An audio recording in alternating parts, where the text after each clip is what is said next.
तर नमस्कार मंडळी, बिग बॉसच्या मराठी 5व्या अनेक कारणामुळे चर्चेत आहेत. पहिल्या दिवसापासूनच नक्की तांबळीनं अख्ख्या डोक्यावर घर घेतलं होतं.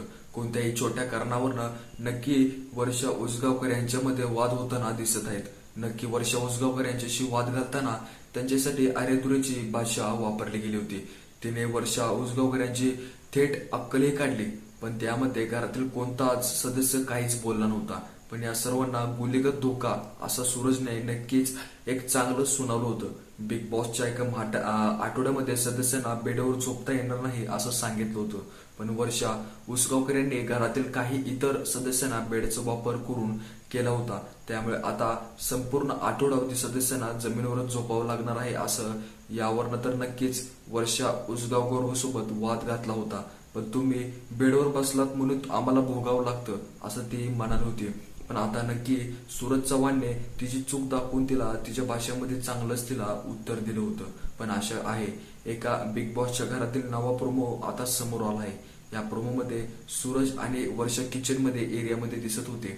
सूरज नक्कीच म्हणतो की नक्की तू बेडवर बसली होती का असं विचारतो. पण तुला बघितलं होतं मी.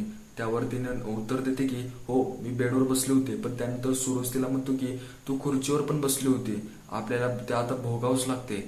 तू मग नक्की त्याला म्हणते की तू खुर्चीवर बसू शकतो पण बेडवर बसू शकत नाही, माझ्याकडनं चूक झाली, मी माफी मागते. त्यानंतर वर्षा उसगावकर या नक्की पुन्हा वादामध्ये सुरू असल्याचं आता या व्हिडिओमध्ये दिसत आहे.